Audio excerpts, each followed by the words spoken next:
देखिए, चुनावी नतीजे ने एक बात तय कर दी है कि देश संविधान से चलेगा और संविधान से बड़ा कुछ नहीं है। संविधान को कमजोर करने वाले, लोकतंत्र को कमजोर करने वालों को देश की जनता ने जवाब दिया है। देश सेकुलर था, सेकुलर है, सेकुलर रहेगा। देश संविधान से चलता था, संविधान से चलेगा, आगे भी संविधान से ही चलेगा। और देश की जनता ने जो जनादेश दिया है, जिस तरह से विपक्ष को ताकत दी है, संख्या बल दी है, वो संविधान को बचाने के लिए विपक्ष बिल्कुल मजबूती से संसद में, सड़क पे अब आवाज उठाएगा।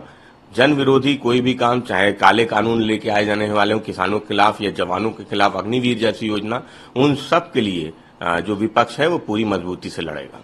अभी 2 दिन पहले भारतीय जनता पार्टी जिस इमरजेंसी को याद कर रही थी और याद दिला रही थी और कह रही थी कि कांग्रेस के सहयोगी दल भी उसको याद करें, तो हम अगर आज वर्तमान को देखते हैं तो हम क्या याद करें।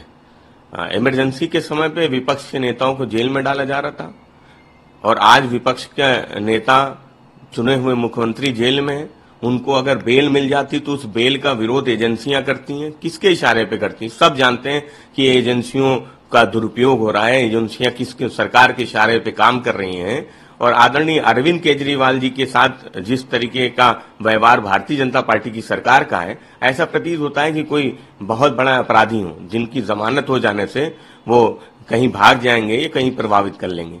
इसलिए और उसके बाद जिस तरीके से जमानत देने वाले जज के खिलाफ अब भारतीय जनता पार्टी के लोगों ने सोशल मीडिया पे अभियान चलाया, वो भी किसी से छुपा हुआ नहीं। इसलिए देश संविधान से चलेगा और समाजवादी पार्टी को देश की न्यायपालिका पे विश्वास है, भरोसा है कि जल्द ही आदरणीय अरविंद केजरीवाल जी वो जेल के बाहर होंगे। देखिए, चुनावी नतीजे ने एक बात तय कर दी है कि देश संविधान से चलेगा और संविधान से बड़ा कुछ नहीं है।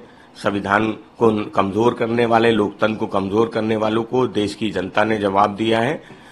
देश सेकुलर था, सेकुलर है, सेकुलर रहेगा। देश संविधान से चलता था, संविधान से चलेगा, आगे भी संविधान से ही चलेगा। और देश की जनता ने जो जनादेश दिया है, जिस तरह से विपक्ष को ताकत दी है, संख्या बल दी है, वो संविधान को बचाने के लिए विपक्ष बिल्कुल मजबूती से संसद में, सड़क पे अब आवाज उठाएगा। जन विरोधी कोई भी काम, चाहे काले कानून लेके आए जाने वाले हों किसानों के खिलाफ या जवानों के खिलाफ, अग्निवीर जैसी योजना, उन सब के लिए जो विपक्ष है वो पूरी मजबूती से लड़ेगा।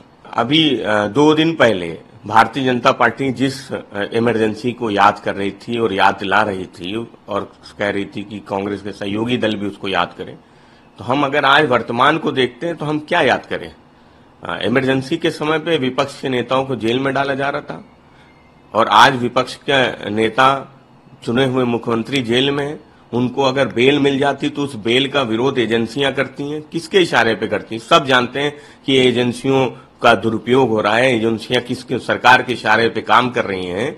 और आदरणीय अरविंद केजरीवाल जी के साथ जिस तरीके का व्यवहार भारतीय जनता पार्टी की सरकार का है, ऐसा प्रतीत होता है कि कोई बहुत बड़ा अपराधी हो, जिनकी जमानत हो जाने से वो कहीं भाग जाएंगे या कहीं प्रभावित कर लेंगे। इसलिए और उसके बाद जिस तरीके से जमानत देने वाले जज के खिलाफ अब भारतीय जनता पार्टी के लोगों ने सोशल मीडिया पे अभियान चलाया, वो भी किसी से छुपा हुआ नहीं। इसलिए देश संविधान से चलेगा और समाजवादी पार्टी को देश की न्यायपालिका पे विश्वास है, भरोसा है कि जल्द ही आदरणीय अरविंद केजरीवाल जी वो जेल के बाहर होंगे।